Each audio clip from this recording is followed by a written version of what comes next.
একজন নারীর নামে কোরআনে সূরা আছে। নারীটার নাম কি? জোরে বলেন, কি নাম? কিশোরগঞ্জে মারিয়াম নামের মেয়ে আছে? নামটা কেমন লাগে? মারিয়াম নামটা রাখবেন। কোরআনে একটা নারীর নামে আল্লাহ সূরা ডেডিকেট করেছেন, কিন্তু অনেকগুলো পুরুষের নামে আল্লাহ কোরআনে সূরা ডেডিকেট করেছেন, কিন্তু একজন নারী। ব্যালেন্স হয় নাই।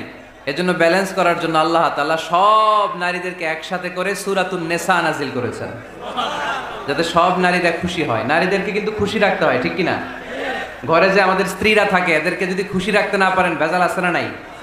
রোজা রাখা লাগবে, ঘরের চুলায় আগুন জ্বলবে না, রান্না বান্না হবে না, ঠিক কিনা?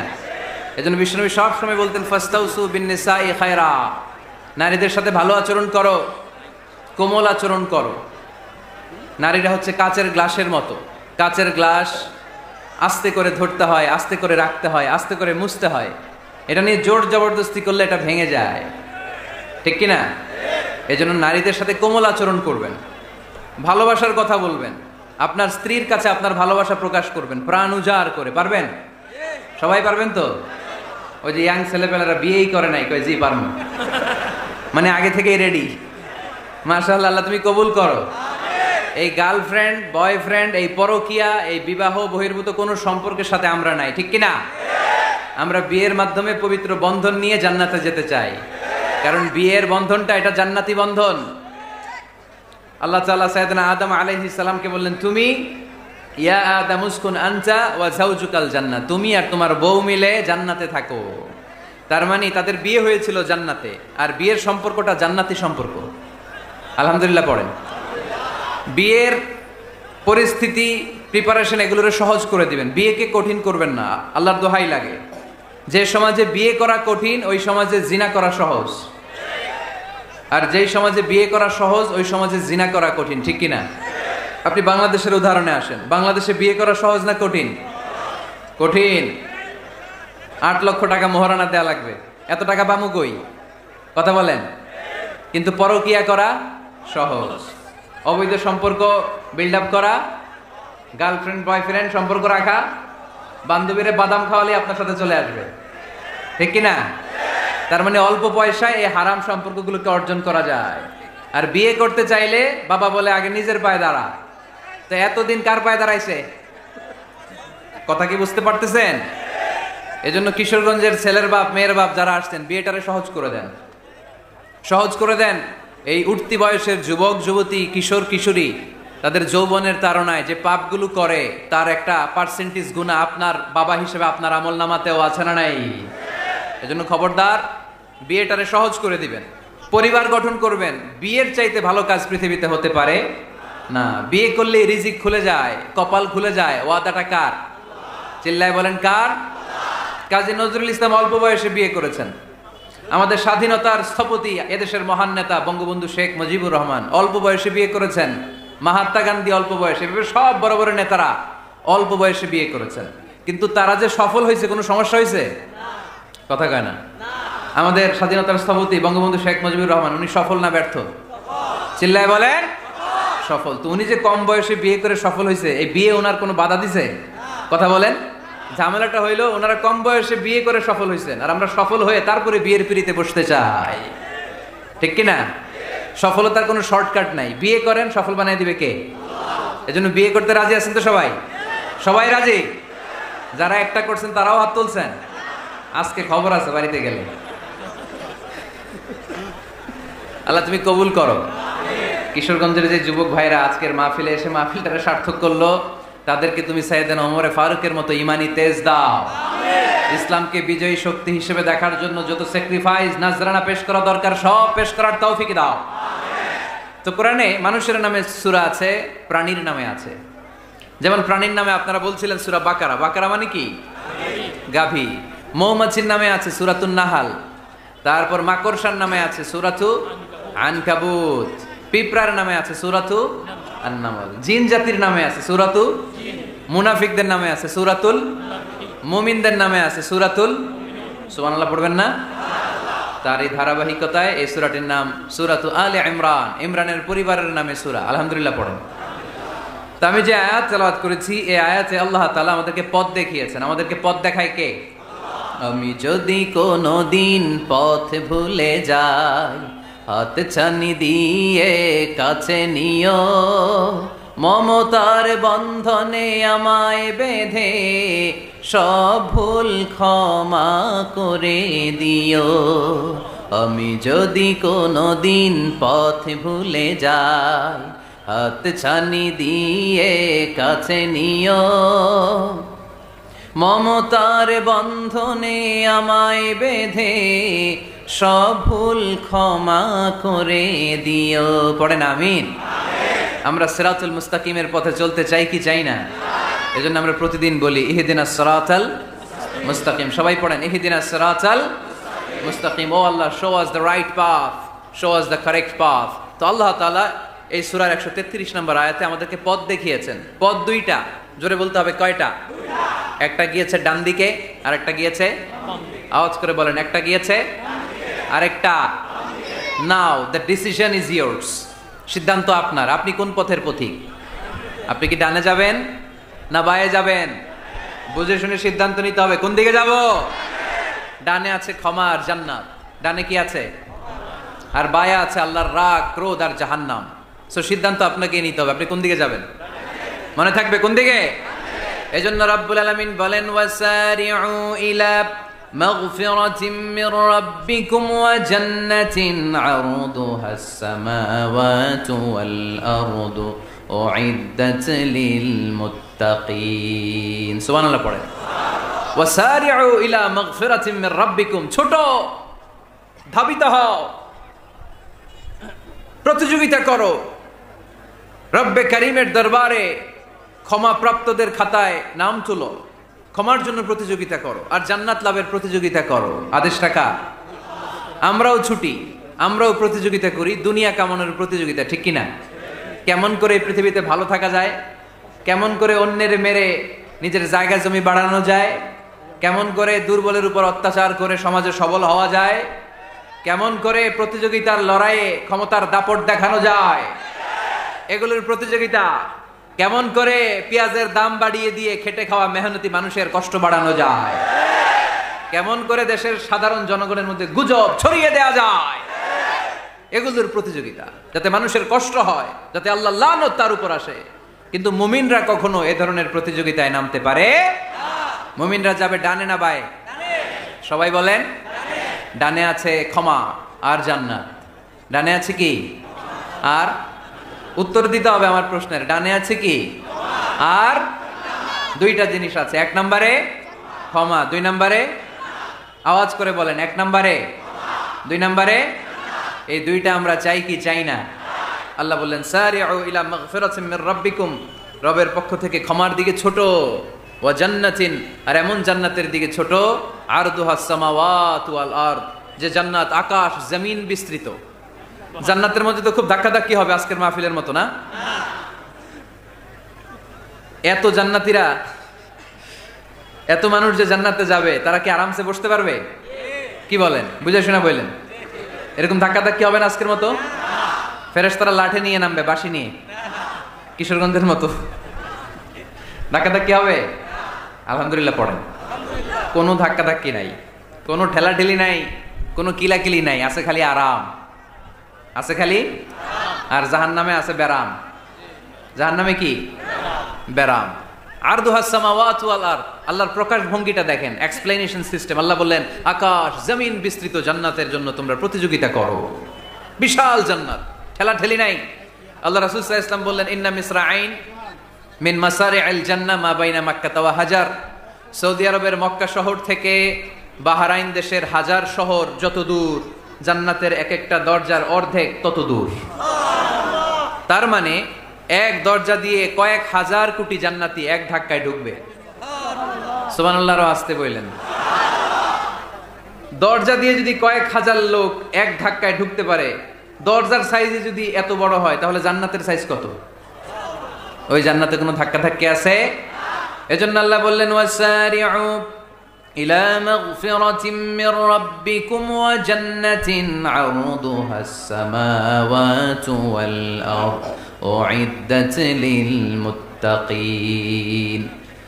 আল্লাহর ক্ষমার দিকে ছোট, আল্লাহর জান্নাতের দিকে ছোট, যেই জান্নাত ছোট নয়, যেই জান্নাতটা সংকীর্ণ নয়, যেই জান্নাত হলো আকাশ জমিন বিস্তৃত। সুবহানাল্লাহ। উইদ্দাত লিল মুত্তাকিন, এই জান্নাতকে আল্লাহ তাআলা মুত্তাকিদের জন্য তৈরি করেছে। কাদের জন্য? আপনাদের জন্য তৈরি করেছে। আলহামদুলিল্লাহ পড়েন। মুত্তাকি কারা? যারা আল্লাহরে ভয় পায়। মুত্তাকি কারা? যারা আল্লাহকে না দেখে ভয় পায়, তাদেরকে কি বলে? মুত্তাকি। আল্লাহরে দেখছেন কখনো? লা তুদরিকুহুল আবসার, পৃথিবীর চামড়ার চক্ষু দিয়ে আমার রব আল্লাহ তাআলাকে দেখা যায় না, কিন্তু ওহুয়া ইউদরিকুল আবসার, তিনি সবাইরে দেখতে পায়। সুবহানাল্লাহ পড়েন। তিনি আমাদের দৃষ্টির অন্তরালে, কিন্তু আমরা তার দৃষ্টির অন্তরালে কশ্চিনকালেও কখনো এক মুহূর্তের জন্য যেতে পারি না।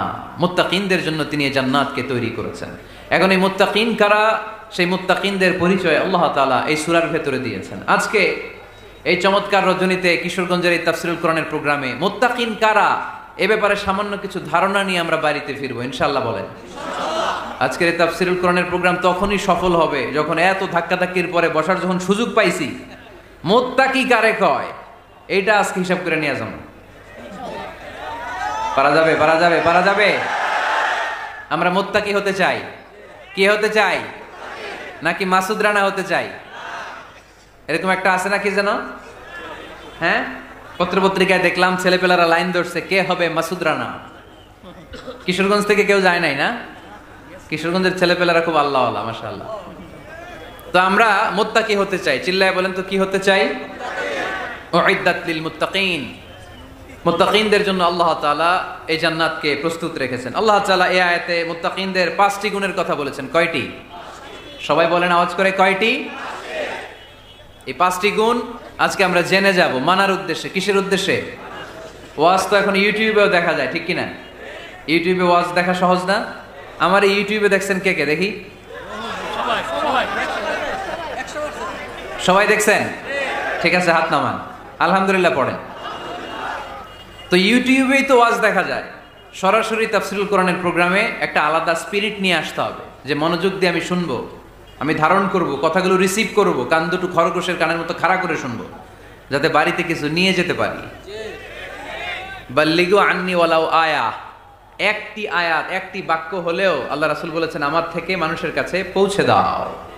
আমরা সবাই দাঈ ইলাল্লাহ, আমি বেশি জানি তো আমি বেশি শোনাবো, আরেকজন কম জানে তো কম শোনাবে, একজন জানে শুধু লা ইলাহা ইল্লাল্লাহ, সে ওইটারই দাওয়াত দিবে, ঠিক কি না? এজন্য আজকে আমরা মুত্তাকি কাকে বলে, তাদের বৈশিষ্ট্য কি, এটা জেনে যাব। আল্লাহ মুত্তাকিদের বৈশিষ্ট্যে প্রথমে বলেছেন আল্লাযীনা ইউনফিকুনা ফিস সাররাই ওয়াদ দাররা, মুত্তাকি হচ্ছে তারা যারা সচ্ছল অসচ্ছল উভয় অবস্থায় আল্লাহর রাস্তায় দান করে। দান করলে খুশি হয় কে? আল্লাহ। সাদাকা করলে খুশি হয়ে যায় কে? আল্লাহ। যাকাত দিলে খুশি হয় কে? দে যাকাত, দে যাকাত, তোরা দে রে যাকাত, তোর দিল খুলবে পরে আগে খুলুক হাত, দে যাকাত, দে যাকাত, তোরা দে রে যাকাত। পড়েন আমিন।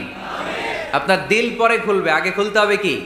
হাত। আল্লাযীনা ইউনফিকুনা ফিস সাররাই ওয়াদ দাররা, আল্লাহ বললেন আমার মুত্তাকি বান্দার প্রথম গুণ আল্লাযীনা ইউনফিকুনা ফিস সাররাই ওয়াদ দাররাই ওয়াল কাযিমিনাল গায়যা ওয়াল আফিনা আনিন নাস ওয়াল্লাহু ইউহিব্বুল মুহসিনিন। সুবহানাল্লাহ পড়ে।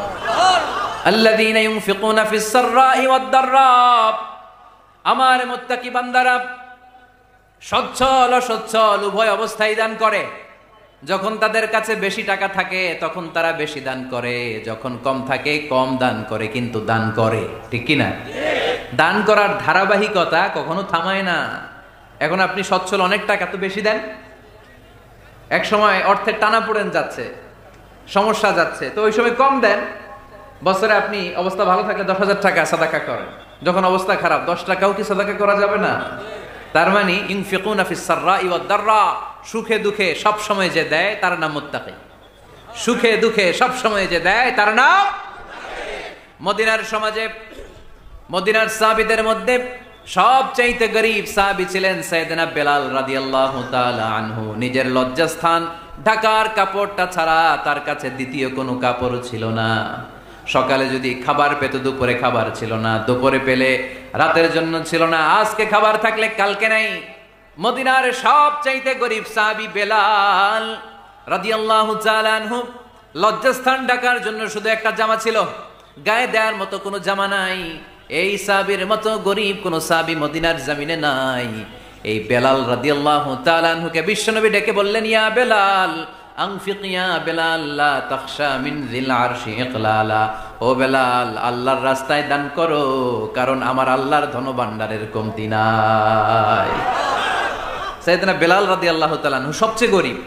শুনতেছেন? বুঝতেছেন? সবচেয়ে গরিব। ডাউন পার্টটা ঢাকার মতো একটা গার্মেন্ট ছিল, একটা কাপড়, এটা পেঁচায় আসতো, নামাজ পড়তো। গায়ে রাখার মতো কোনো জামা নাই, আর খাবার দাবার টাকা পয়সা বলতে নাই।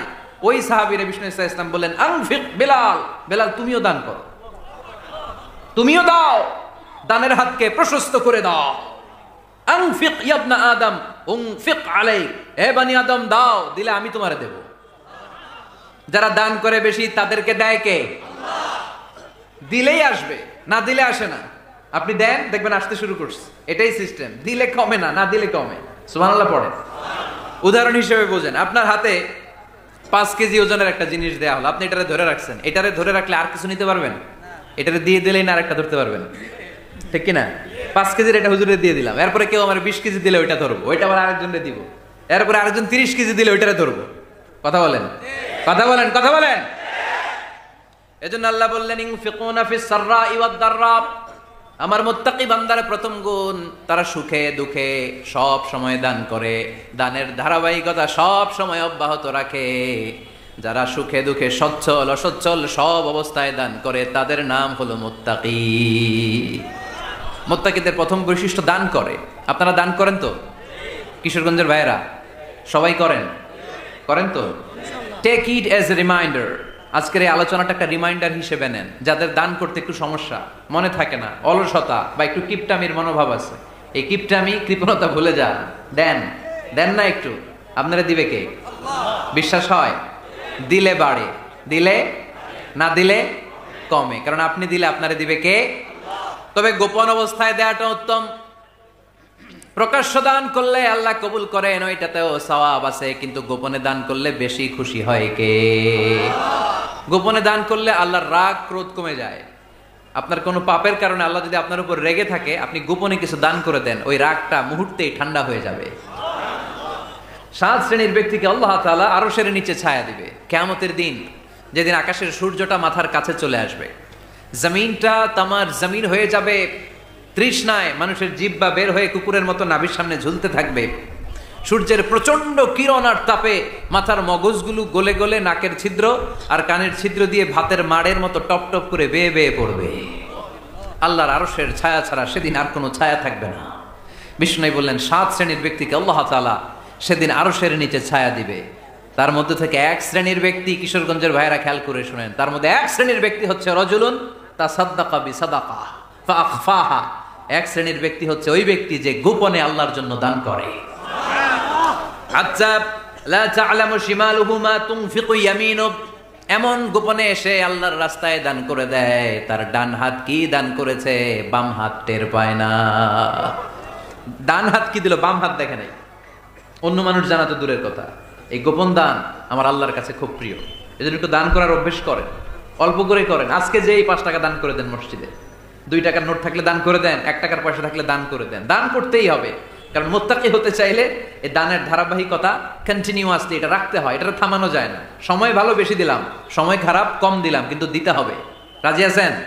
আল্লাকা সিররুন ইনদাল্লাহ বাইনাকা আনতা ওয়া বাইনাল্লাহ, আল্লাকা সাদাকাতুন তাখফা লা ইয়ালামুহা ইল্লাল্লাহ, আল্লাকা সিররুন ইনদাল্লাহ বাইনাকা আনতা ওয়া বাইনাল্লাহ, আল্লাকা সাদাকাতুন তাখফা লা ইয়ালামুহা ইল্লাল্লাহ। সুবহানাল্লাহ পড়ুন।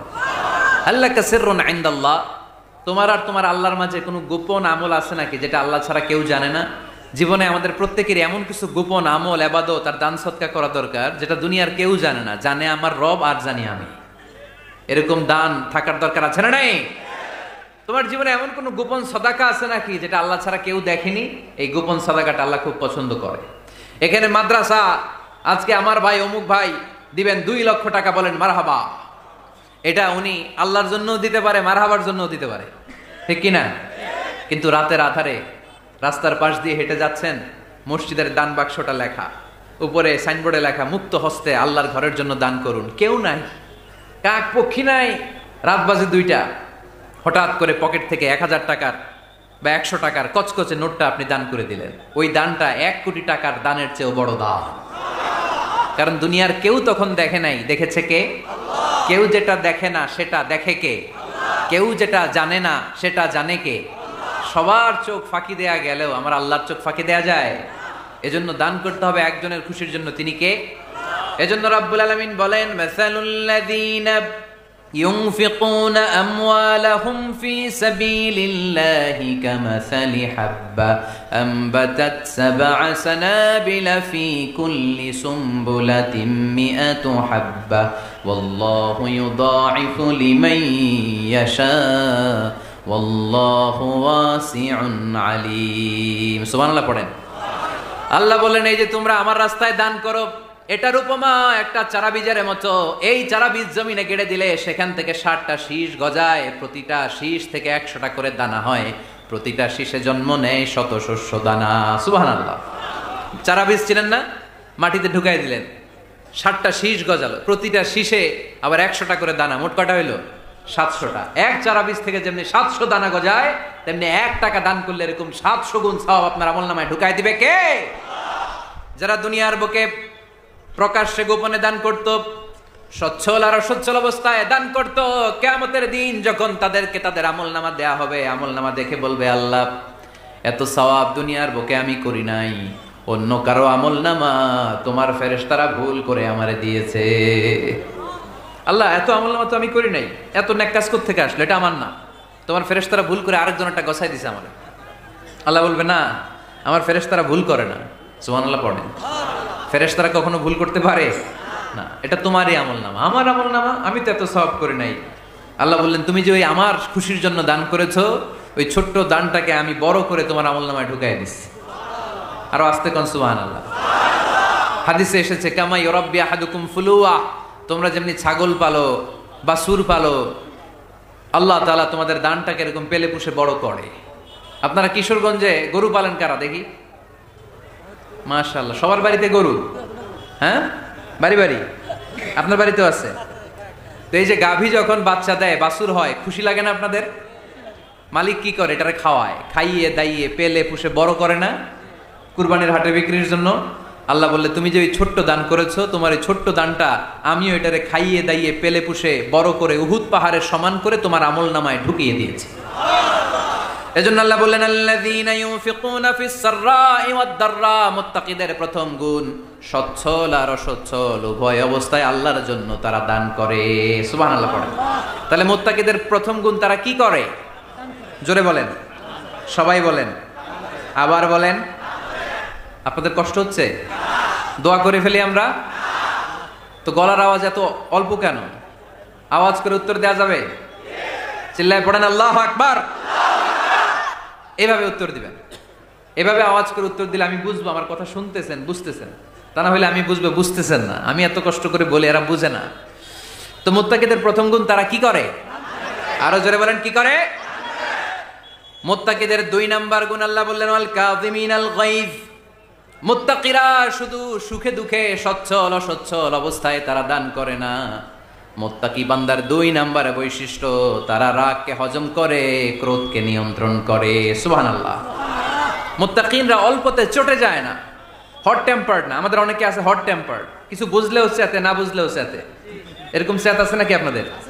রাগরে আপনারা কি বলেন আঞ্চলিক ভাষায়? রাগী বলেন। তো এই যে রাগী মানুষ আছে না, গুসা উঠছে, এই যে গুসা যে উঠে, এটা খুবই স্বাভাবিক। গুসাটা ওঠা সবার ওঠে, এটা কি বলেন? ওঠে না? ওঠে না? আপনাদের মধ্যে থেকে গুসা বেশি ওঠে কার দেখি? আছে তো, রোগী আছে তো অনেক।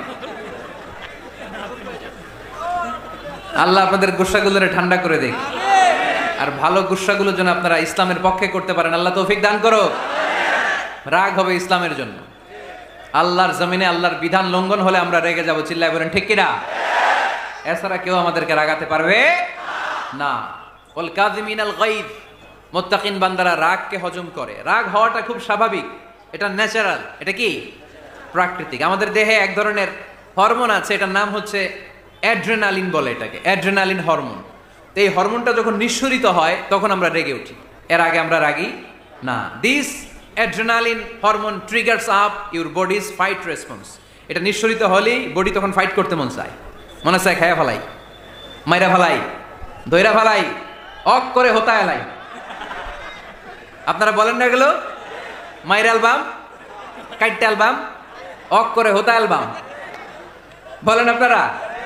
এগুলো কখন বলেন? যখন রেগে যান, যখন রেগে যান। কিন্তু মুত্তাকি হতে চাইলে যখন তখন রেগে যাওয়া যাবে।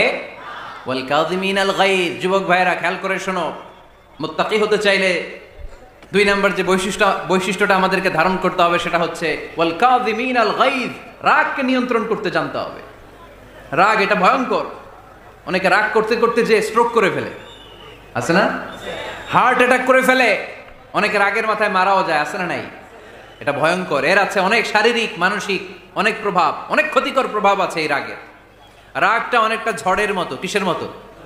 ঝড় যেমনি একদিক থেকে এসে সব ভেঙে চুরে তছনছ করে লন্ড ভন্ড করে দিয়ে আরেক দিকে সাঁ করে চলে যায়, রাগও তেমন একদিক দিয়ে আসে সব শেষ করে দিয়ে আরেক দিকে চলে যায়, ঠিক কিনা?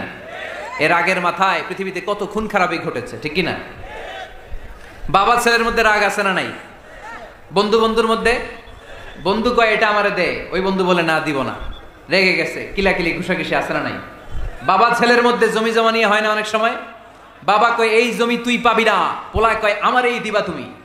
বাপে কয় না দিমু না, পোলায় কয় দিবা। বাপে কয় তোরে তেজ্য পুত্র করে দিলাম, পোলায় কয় তোমার মাথায় আমি কোপ মাইরা দিলাম। আছে না? লেগে গেল, মারাত্মক ঝগড়া। হাজবেন্ড ওয়াইফের মধ্যে এগুলো আর হয় না, তাই না?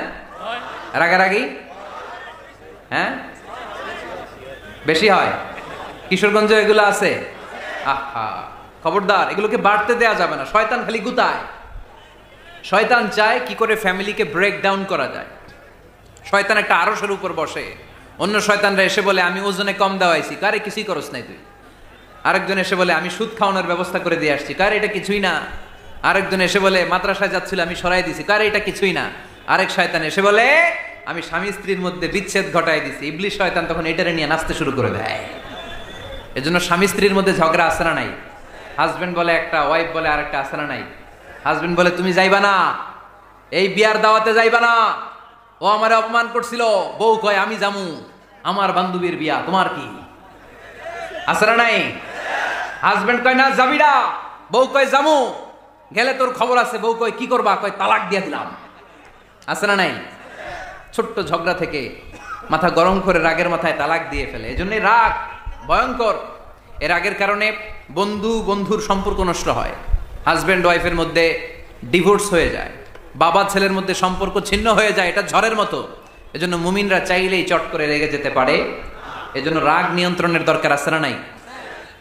এজন্য আল্লাহ বললেন والذين ينفقون أموالهم في سبيل الذين ينفقون في السراء والضراء والكاظمين الغيظ والعافين عن الناس। মুমিন বান্দার মুত্তাকিদের প্রথম গুণ দান করে, মুত্তাকিদের দ্বিতীয় গুণ তারা রাগকে হজম করে। সুবহানাল্লাহ পড়ে।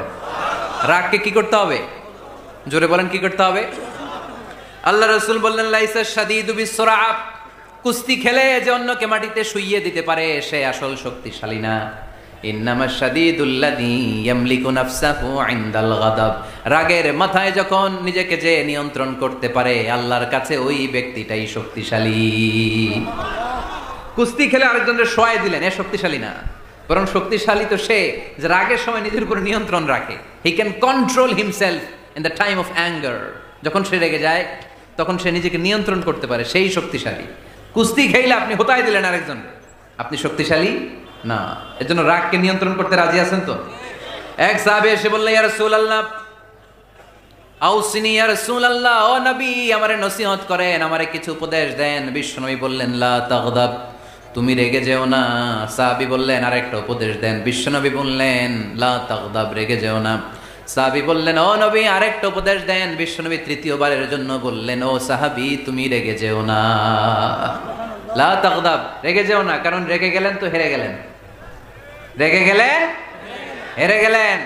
অনেকে আপনারা রাগাতে চাইবে নানাভাবে, কিন্তু আপনি রাখবেন না। আপনার সাথে ঝগড়া করতে চাইবে, পায়ে পাড়া দিয়ে ঝগড়া করতে চায়, এরকম আছে না নাই? আপনারা রাগাতে চায়, ফুসলাতে চায়, কিন্তু মুমিনরা, মুত্তাকিনরা তারা যেন তেন কোনো কারণে রেগে যায় না, তারা তাদের রাগকে হজম করে। আলহামদুলিল্লাহ পড়ে। আল্লাহ রাসূল সাল্লাল্লাহু আলাইহি ওয়াসাল্লাম কখনো রাখতেন না, কখনো না। ওনার উপর অনেক অত্যাচার হয়েছে, উনি রাগেন নাই, উনি ক্ষমা করে দিয়েছেন। কি করেছেন? আল্লাহ রাসূল সাল্লাল্লাহু আলাইহি ওয়াসাল্লাম যখন মক্কায় নামাজ পড়তেন, আল্লাহ রাসূল সাল্লাল্লাহু আলাইহি ওয়াসাল্লাম যখন রুকুতে যেতেন, সিজদায় যেতেন, পিঠের উপরে পচা উটের নাড়ি ভুঁড়ি চাপিয়ে দেয়া হতো। আল্লাহ রাসূল কখনো রেগেছেন? কথা বলেন। তায়েফের ময়দানে দাওয়াত দিতে গেলেন, পাথর মারা হলো, তিনি রেগেছেন? বাড়ি থেকে বের করে দেয়া হলো, বাধ্য হয়ে মক্কা থেকে মদিনায় হিজরতে গেলেন। মক্কার দিকে তাকিয়ে তাকিয়ে চোখের পানি ছাড়লেন আর বললেন মক্কা তু আহাব্বুল বিলাদ ইলাইয়া, আমার কাছে সবচেয়ে প্রিয় শহর মক্কা শহর। লাউলা উখরিজতু লামা খারাজতু, আমার যদি বের করে দেয়া না হতো মক্কা থেকে জীবনে কোনোদিন আমি বের হতাম না। তারপরেও বিশ্বনবী রাগেন নাই। ব্ল্যাক ম্যাজিক করে 6 মাস বিশ্বনবীকে অসুস্থ করে রাখা হয়েছে, তিনি রাগেন নাই। আল্লাহ রাসূল সাল্লাল্লাহু আলাইহি ওয়াসাল্লাম একবার উটের উপর চড়ছিলেন। ইন দ্য মিন টাইম এক বেদুইন এসে বিশ্বনবীর গায়ের চাদর ধরে টান দিলেন। হাদিসের বর্ণনাকারী সাইয়েদনা আনাস রাদিয়াল্লাহু তাআলা আনহু, উনি বলেন কুনতু আমশি মা রাসূলিল্লাহ, আমি একবার রাসূল সাল্লাল্লাহু আলাইহি ওয়াসাল্লামের সাথে হাঁটছিলাম। ওয়া আলাইহি বুরদুন নাজরানি গলিদুল হাশিয়া, আর রাসূল সাল্লাল্লাহু আলাইহি ওয়াসাল্লামের গায়ে ছিল চাদর। কি ছিল? আপনারা আজকে চাদর গায়ে দিয়ে আসছেন? কেউ আসছেন? অনেকে। এই যে আমরা চাদর গায়ে দেই, আমাদের চাদরের এই পাশে মাঝে মাঝে কিছু ডিজাইন করা থাকে না? নাজরান দেশ থেকে নিয়ে আসা বিশ্বনবীর ওই চাদরের এইখানে খসখসে ডিজাইন ছিল। তো আল্লাহ রাসূল যখন চাদর গায়ে দেয়া, ওই বেদুইন যখন চাদর টান দিয়েছে, ওই খসখসে ডিজাইন আল্লাহ রাসূল সাল্লাল্লাহু আলাইহি ওয়াসাল্লামের ঘাড়ের চামড়া ছিঁড়ে ফেলেছে। আসছিল ভিক্ষা করতে, বেদুইন আসছে কি করতে? ভিক্ষা চাওয়ার স্টাইল দেখেন, ভিক্ষা চাওয়ার স্টাইল দেখছেন? আল্লাহ রাসূল সাল্লাল্লাহু আলাইহি ওয়াসাল্লামের চাদর ধরে এমন টান মেরেছে, ওই খসখসে চাদরের দাগ বিষ্ণু সাল্লাল্লাহু আলাইহি ওয়াসাল্লাম ঘাড়ের মধ্যে বসে ঘাড়ের চামড়া ছিঁড়ে গিয়েছে। বিষ্ণু প্রচন্ড ব্যথা পেয়েছেন, কিন্তু কিছুই বলেন নাই। ফালতাফাতা ইলাইহি রাসূলুল্লাহ, আল্লাহ রাসূল তার দিকে তাকালেন, তাকিয়ে সুম্মা দাহিক, ছোট্ট একটা মুচকি হাসি দিলেন। মুচকি হাসি দিলেন। ভিক্ষা করতে আসছে, চাদর ধরে টান মেরা ঘাড়ের চামড়া ছিঁড়ে ফেলছে, আর বলতে শুরু করছে ইয়া মুহাম্মদ মুরলি মিন মালিল্লাহ, আল্লাহর যে সম্পদ আছে বাইতুল মালের সম্পদ থেকে আমার কিছু দাও, আমার কিছু নাই। আল্লাহ রাসূল সাল্লাল্লাহু আলাইহি ওয়াসাল্লাম ফাদাহিক, একটা মুচকি হাসি দিলেন, দিয়ে সে যা চেয়েছে তার হাতে সেটা উঠিয়ে দিলেন। চিল্লায় পড়েন সুবহান। তার মানে আমার নবী সহজে রাখতেন না। ওনার গায়ের উপর, দেহের উপর অত্যাচার করা হলে বিষ্ণু সাল্লাল্লাহু আলাইহি ওয়াসাল্লাম কখনো রাগেন নাই। মারা হয়েছে, পাথর মেরে রক্তাক্ত করা হয়েছে, পিটানো হয়েছে, আল্লাহ রাসূল সাল্লাল্লাহু আলাইহি ওয়াসাল্লাম কখনো রাগেন নাই।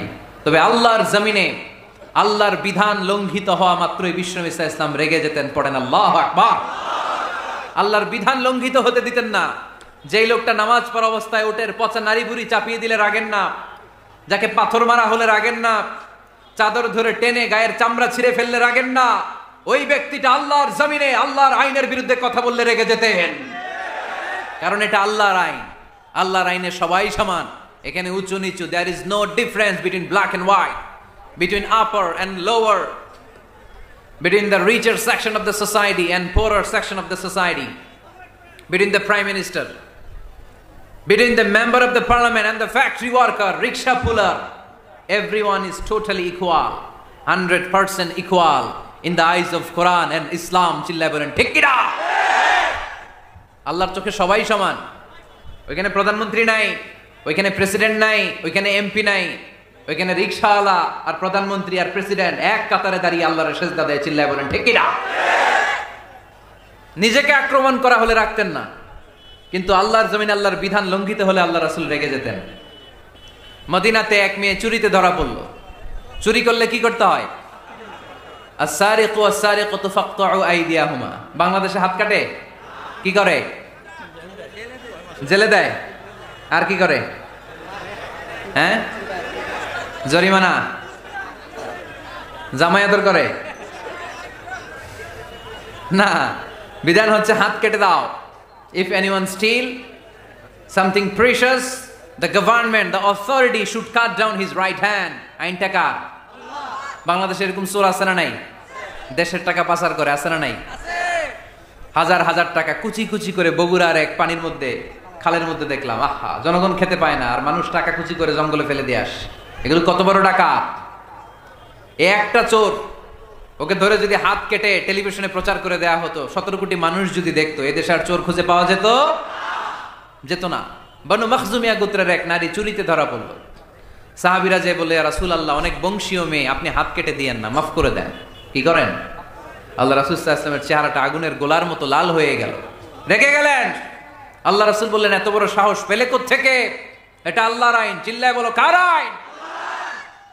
লাউ কানাত ফাতিমাতু বিনতি মুহাম্মদ সারাকাত লাকাতা মুহাম্মাদুন ইয়াদাহা। আরে বনু মখজুমিয়া গোত্রের মেয়ে তো দূরের কথা, আমার কলিজার টুকরা ফাতেমাও যদি চুরিতে ধরা পড়তো, আমি ফাতেমার ডান হাত কেটে দিতে 1 সেকেন্ডও দেরি করতাম না। কারণ বিধানটা কার? এত মাইট দেয়া হলো বিশ্বনবীকে, এত অত্যাচার করা হলো, তিনি রেগে যেতেন না। কিন্তু আল্লাহর জমিনে আল্লাহর বিধান লঙ্ঘিত হলে তিনি রেগে যেতেন, ঠিক কিনা? এজন্য আমাদের রাগটাও হতে হবে এমন, অপ্রয়োজনে আমরা রাখবো না। কিন্তু আল্লাহর জমিনে আল্লাহর বিধান যদি লঙ্ঘিত হয়, দুর্বলের উপর যদি সবলের অত্যাচার হয়, সমাজে যদি বিশৃঙ্খলা তৈরি হয়, তখন মুমিন রাগান্বিত হবে, বজ্র কণ্ঠে গর্জে উঠবে, চিল্লায় বলেন ঠিক কিনা? এছাড়া মুমিন রাগকে নিয়ন্ত্রণ করে, এটা মুত্তাকিদের বৈশিষ্ট্য। আল্লাযীনা ইউনফিকুনা ফিস সাররাই ওয়াদ দাররা। মুত্তাকিনদের প্রথম গুণ, তারা দান করে। 2 নাম্বার গুণ, রাগকে হজম করে। রাগকে হজম করতে রাজি আছেন সবাই? আজকে থেকে রাগটার একটু কমানো যাবে, থামানো যাবে তো? আল্লাহ তুমি কবুল করো, পড়ি আমিন। আল্লাহ রাসূল সাল্লাল্লাহু আলাইহি ওয়াসাল্লাম রাগ কমানোর কিছু পদ্ধতি আমাদেরকে শিখিয়েছেন। 2 সাহাবী ঝগড়া লাগলো, কথার পিঠে কথা, কথার নাম লতা। ঝগড়া করতে করতে এক সাহাবী রেগে মেগে আগুন। আল্লাহ রাসূল দেখতে লাগলেন আর বললেন, ইন্নী লা আ'লামু কালিমা লাউ ক্বালাহা লা যাহাবা দা আনহু। নিশ্চয়ই আমি এমন এক বাক্য জানি, এই বাক্যটা যদি এই সাহাবী পড়ে, তাহলে তার রাগ মুহূর্তের মধ্যে ঠান্ডা হয়ে যাবে। ওই সাহাবী বলল, ইয়া রাসূলুল্লাহ, বাক্যটা কি আমারে শিখিয়ে দেন, আমি চাই আমার রাগটা যেন থেমে যায়। আল্লাহর রাসূল বললেন, তুমি পড়ো, আউযু বিল্লাহি মিনাশ শাইতানির রাজীম। সবাই পড়েন, আউযু বিল্লাহি মিনাশ শাইতানির রাজীম। তাহলে রাগ কমানোর দোয়ার নাম কি? সবাই বলেন, আউযু বিল্লাহি মিনাশ শাইতানির রাজীম। এটা হচ্ছে 1 নাম্বার ফর্মুলা। এটা কয় নাম্বার মনে থাকবে? রাগ আসলে এই দোয়াটা পড়বো, মুহূর্তে রাগকে ঠান্ডা করে দিবে কে? 2 নাম্বার ফর্মুলা হচ্ছে, বেশি রাগ চলে আসলে আপনি চুপ থাকবেন। Keep quiet, keep silent, cool down, relax করেন, থামেন। অশ্রাব্য ভাষায় গালিগালাজ করবেন না। অনেকে রেগে গেলে গড় গড় করে কি যেন বলে, গালিগালাজ করে, 14 গোষ্ঠী উদ্ধার করেছেন, আছে না নাই? না, এই গালিগালাজ যখন কন্টিনিউ করবেন আর বাড়তে থাকবে আপনার রাগ। আপনি একটু থামেন, stop, relax and keep quiet. ইদা গাদিবা আহাদুকুম ফালিয়াসকুত, বলেছেন মুহাম্মদ সাল্লাল্লাহু আলাইহি ওয়াসাল্লাম। তোমাদের কেউ যখন রেগে যায়, সে যদি রাগ থামাতে চায়, সেজন্য চুপ থাকে, সেজন্য কি থাকে? তাহলে বেশি রাগ আসলে কি গালিগালাজ করবেন, চিল্লাফাল্লা করবেন, 14 গোষ্ঠী নিয়ে গালি দিবেন?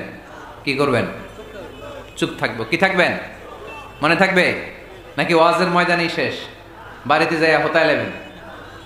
চুপ থাকতে রাজি আছেন তো? প্রথমে রাগ আসলে আউযুবিল্লাহ পড়বো, 2 নম্বরে চুপ থাকবো, 3 নম্বরে বিষ্ণু ঈসা ইসলাম বললেন, তোমার কার্যক্রম কমিয়ে দাও, লোয়ার ইউর অ্যাকশন, অ্যাকশন কমাও, ডাইরেক্ট অ্যাকশনে যাও না। আমরা কি করি? রাগ আসলে ডাইরেক্ট অ্যাকশন, 1 তালাক, 2 তালাক, 3 তালাক, 22 তালাক, 100 তালাক, শাশুড়ির সুদ্ধা তালাক দিয়ে ফেলা, আছে না নাই? কয় তোর মারে তালাক, তোর 14 গোষ্ঠীর তালাক, বিয়ে করছে একটারে, তালাক দেয় 14 গোষ্ঠীরে। এরকম ডাকাইতে আছে না নাই? আলহামদুলিল্লাহ কিশোরগঞ্জে এগুলা নাই। ওমরে ফারুক যখন খলিফা রাদিয়াল্লাহু তাআলা আনহু, এক লোক তার স্ত্রীকে 100 তালাক দিছে। কয় তালাক? স্ত্রী এসে ওমরে ফারুককে বললেন, ইয়া আমিরাল মুমিনিন, বিচার করেন। কি বিচার? আমার স্বামী তো আমার 100 তালাক দিছে। কয় তালাক? ওমরে ফারুক বললেন, তোমার স্বামীকে ডেকে আনো। ডেকে আনা হলো। বললো, ঘটনা কি? তালাক দিবা 3টা, 100টা দিলা কেন? কয় রাগ হয়েছিল অনেক, মেজাজ গরম হয়ে গেছিল। ওমরে ফারুক বললেন, তাই? আর তালাক মিন শিআরিল্লাহ, তালাক হচ্ছে আল্লাহর শিআর, এটা কোরআনের আইন, এটা নিয়ে ফাইজলামি করলি কেন? এদিকে আয়, বিচার করি। জামাই বউরে বসায় তিনি বিচার করে দিলেন, 3 তালাকে তোর বউ তালাক, বাকি 97 তালাক তোর পিঠের উপর পড়বে। কই পড়বে? এবার জল্লাদ নিয়ে আসা হলো, চাবুক নিয়া, ওয়াহিদ ইসনাইন তালাতা আরবা খামসা, এক একটা চাবুক মারে আর চিল্লান মেরা ওঠে স্বামী, কয় সব তালাক তোর পিঠের উপরে দিলাম। এরকম বিচার যদি ওমরে ফারুকের মতো বাংলার জমিনে থাকতো, একটা বদমাইশও খুঁজে পাওয়া যেত? লোয়ার ইউর অ্যাকশন, রেগে গেলে অ্যাকশন কমান্ড, ডাইরেক্ট অ্যাকশন মেরেন না। কি করবেন? কার্যক্রম কমিয়ে দেন। আল্লাহ রাসূল সাল্লাল্লাহু আলাইহি ওয়াসাল্লাম বললেন, ইযা গাদিবা আহাদুকুম হুয়া কায়েম, দাঁড়িয়ে থাকা অবস্থায় যদি কেউ রেগে যায়, ফালিয়াজলিস, সেজন্য বসে যায়। ফাইন যাহাবা আনহুল গাদাবু ওয়া ইল্লা ফালিয়াত্তাজি, বসে যাওয়ার পরেও যদি তার রাগ কমে না যায়, সেজন্য শুয়ে যায়।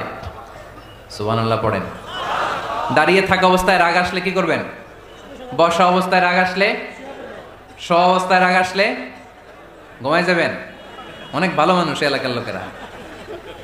শোয়া অবস্থায় রাগ আসলে চোখ বন্ধ করে ঘুমায় যাবেন, এরপর সুন্দর সুন্দর স্বপ্ন দেখতে শুরু করবেন।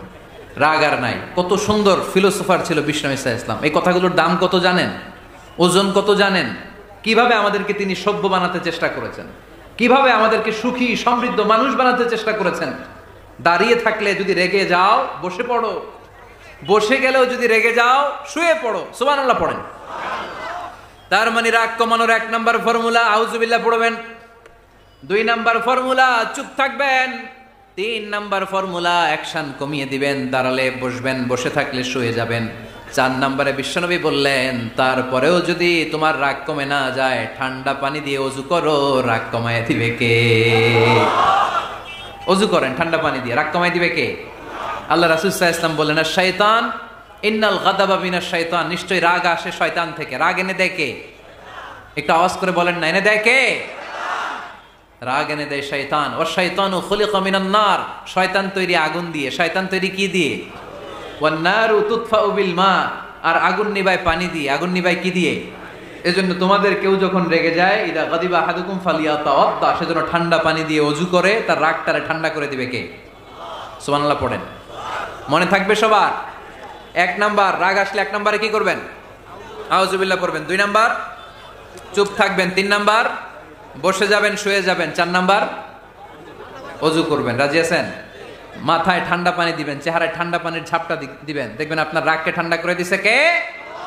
এজন্য আল্লাহ বললেন, আমার মুত্তাকিদের বৈশিষ্ট্য হলো আল্লাযীনা ইউনফিকুনা ফিস সাররাই ওয়াদ দাররাই ওয়াল কাযিমিনাল গায়যা ওয়াল আফিনা আনিন নাস।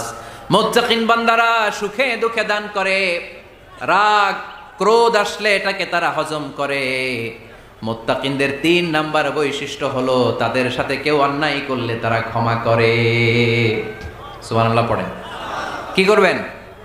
ক্ষমা করে দিবেন। মুত্তাকিদের 3 নাম্বার বৈশিষ্ট্য কি? নাকি অন্তরের মধ্যে দুঃখ কষ্ট রেখে দিবেন? অনেকে আছে অতীতের কষ্ট ভুলতে চায় না, ভুলতে পারে না। কেউ আপনারে ধমকি দিছিল, কেউ আপনার সাথে খারাপ আচরণ করছিল, কেউ আপনারে গালি দিছিল, অনেকে এটারে পেলে পুষে অন্তরে বড় করে রাখে, আছে না নাই? ভুলতে চায় না। মনের ভেতরে রাগ পেলে পুষে রাখা ঠিক না। মনে মনে কয়, তুই আমারে মারছিলি, আমি তোরে মারুম। তুই আমারে অপমান করছিলি ওই দিন, যদি একদিন সুযোগ পাই তোরে হতা এলামু। আছে না এরকম? সেই 20 বছর আগে আপনারা সে অপমান করছে, ওইটারে পেলে পুষে আপনি অন্তরে নিয়ে বয়ে বেড়াচ্ছেন। আর এই হিংসা ক্ষোভ যদি রাগ ভিতরে রাখেন, এটা আপনারা জ্বালায় দেয় ভিতরে, জানেন? আর যদি আপনি ক্ষমা করে দেন, একেবারে ঠান্ডা। জানেন এই ফর্মুলা আপনারা? এজন্য রাগ ক্ষোভ হিংসা কখনো অন্তরে পুষে রাখতে নাই। মা যাদাল্লাহু আবদান বিআফবিন ইল্লা ইজ্জান। কোন বান্দা যদি তার অন্য কোনো ভাইকে ক্ষমা করে দেয়, আল্লাহ তাআলা এই ক্ষমাকারীর সম্মান আর মর্যাদাকে বাড়িয়ে দেয়। আল্লাহ তাআলা নিজে ক্ষমাশীল, তিনি ক্ষমা করাকে পছন্দ করেন। তাই আমাদের বেশি বেশি ক্ষমা করা দরকার। এজন্য এখন কেউ যদি আপনার সাথে খারাপ আচরণ করে, আপনার উপর জুলুম করে, অন্যায় করে, কি করবেন? মাফ করে দিবেন। মাফ করতে রাজি আছেন তো? আচ্ছা, সবাই বুঝে শুনে উত্তর দেন।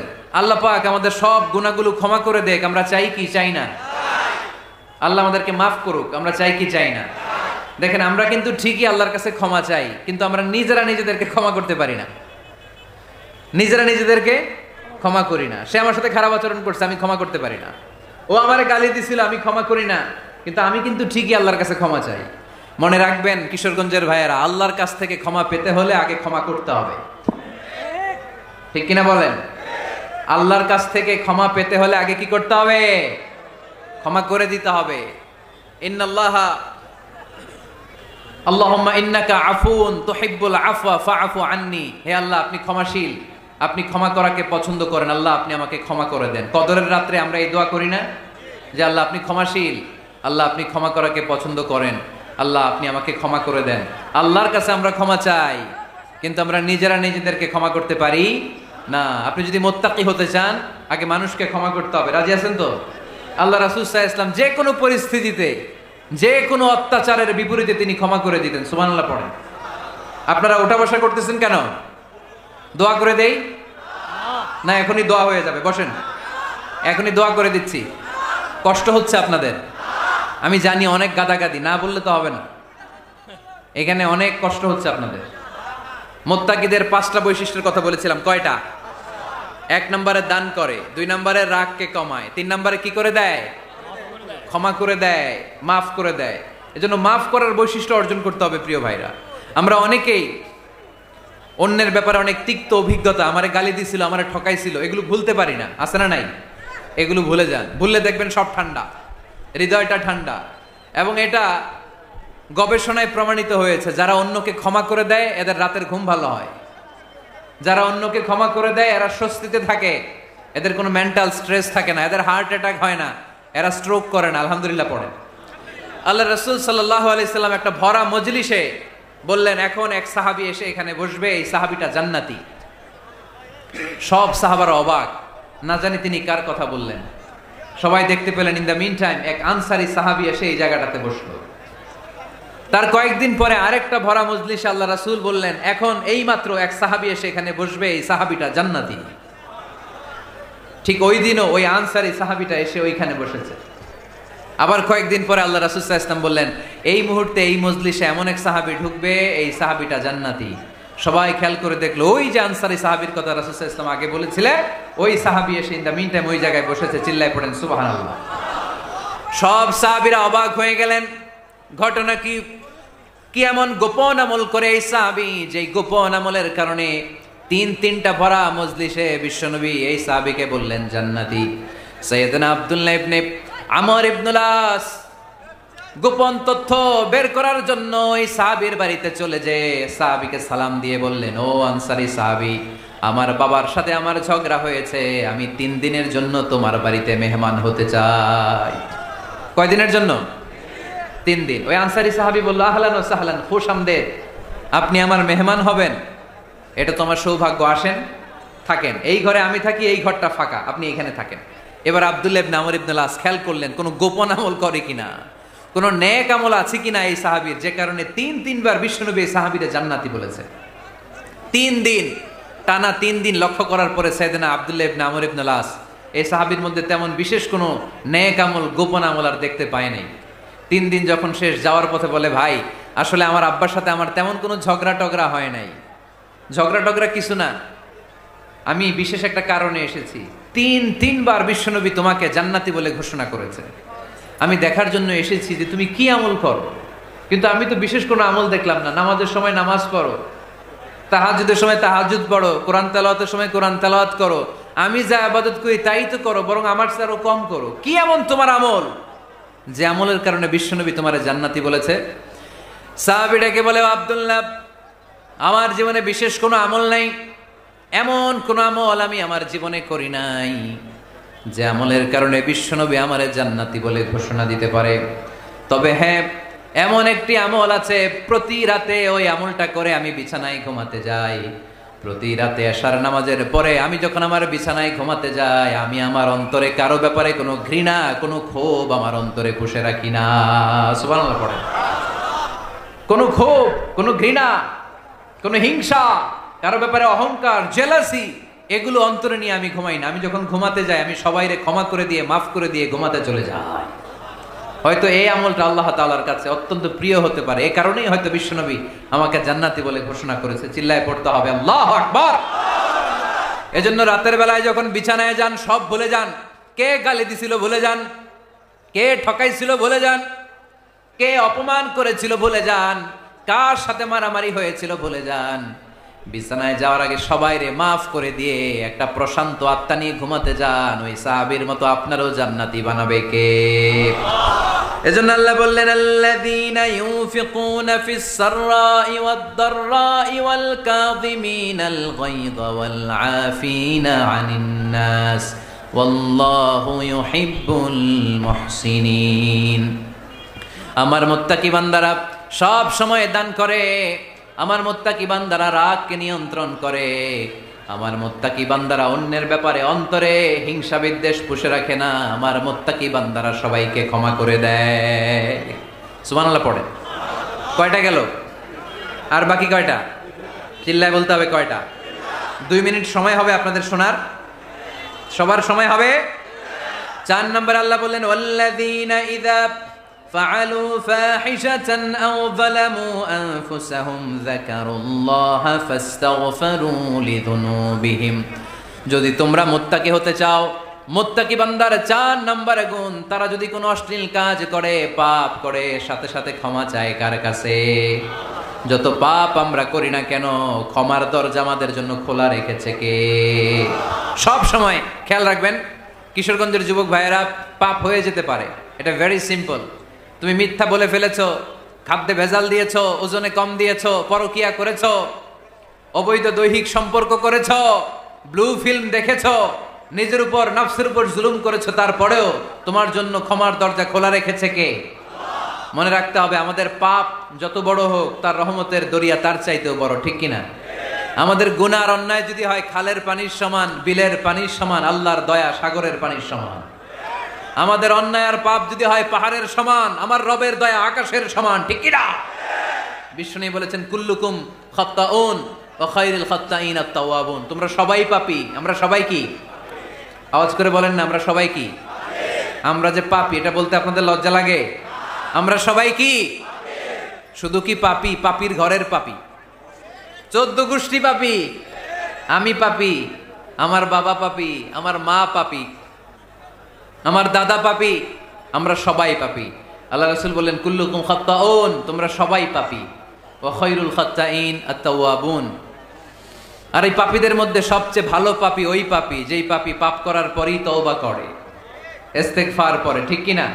পৃথিবী না জানুক আমি তো জানি, পৃথিবী না জানুক আমি তো জানি, আমি কি পাপ করেছি হায়, আমার পাপের করলে বিচার, বাঁচার আমার নাই উপায়, দয়াময় প্রভু মাফ করো আমায়, মাফ করো আমায়। পড়েন, পৃথিবী না জানুক আমি তো জানি, আমি কি পাপ করেছি হায়, আমার পাপের করলে বিচার, বাঁচার আমার নাই উপায়, দয়াময় প্রভু মাফ করো আমায়, মাফ করো আমায়। চিল্লায় পড়তে হবে সবাই, আমিন। এজন্য আল্লাহ বললেন, আমার মুত্তাকি বান্দারা যদি ভুল করে, আমার মুত্তাকি বান্দারা যদি অন্যায় করে, সাথে সাথে ক্ষমা চায় কার কাছে? ক্ষমার দরজা আমাদের জন্য খোলা আছে না নাই? আমরা যদি ভুল করি, অন্যায় করি, আমরা পড়ি, রব্বানা যালামনা আনফুসানা ওয়া ইন লাম তাগফির লানা ওয়া তারহামনা লানাকুনান্না মিনাল খাসিরিন। ও আল্লাহ, ভুল করেছি, অন্যায় করেছি, পাপ করেছি, গুনাহ করেছি, নফসের উপর জুলুম করেছি, তুমি যদি মাফ না করে দাও, আমাদেরকে মাফ করার দুনিয়াতে কেউ নাই, ঠিক কিনা? এজন্য আল্লাহ বললেন, মুত্তাকিদের 4 নাম্বার গুণ, ভুল হতেই পারে, কিন্তু নিরাশ হয়ো না, হাল ছেড়ে দিও না, তোমাদের জন্য আমি আল্লাহর ক্ষমার দরজা খোলা আছে না নাই? 24 ঘন্টা খোলা। সকালে ভুল করছেন, মাফ চাইবেন কার কাছে? দুপুরে ভুল হয়েছে, মাফ চাইবেন কার কাছে? রাতে ভুল হয়েছে, মাফ চাইবেন কার কাছে? কারণ মুমিন বান্দারা জানে, ওয়ামাই ইয়াগফিরুয যুনুবা ইল্লাল্লাহ, মুত্তাকিনরা জানে আল্লাহ ছাড়া গুনাহ ক্ষমা করার কেউ নাই। তাই গুনাহ হলে, পাপ হলে আমরা ক্ষমা চাই কার কাছে? যদি পাপ হয়ে যায়, অন্যায় হয়ে যায়, ওযু করে জায়নামাজটা বিছিয়ে চোখের পানি ছেড়ে দেন। চোখের পানি চোখ বেয়ে নাকের ডগাবে জমিনে পড়ার আগে ওই অনুতপ্ত বান্দার জীবনের সব গুনাহ মাফ করে দেয় কে? চোখের পানি ছেড়ে আল্লাহরে বলেন, আল্লাহ وَمَن يَغْفِرُ الذُّنُوبَ إِلَّا اللَّهُ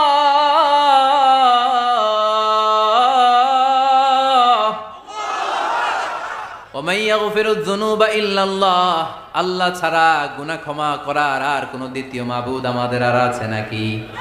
চোখের পানি ছেড়ে দিয়ে আল্লাহরে ডেকে বলেন, আল্লাহ আমি ছাড়া তোমার গোলামের অভাব নাই। অভাব আছে? আমি ছাড়া তোমার বান্দার অভাব নাই, আমি ছাড়া তোমার গোলামের অভাব নাই, কিন্তু তুমি ছাড়া আমার কোনো রব নাই। ঠিক কি না?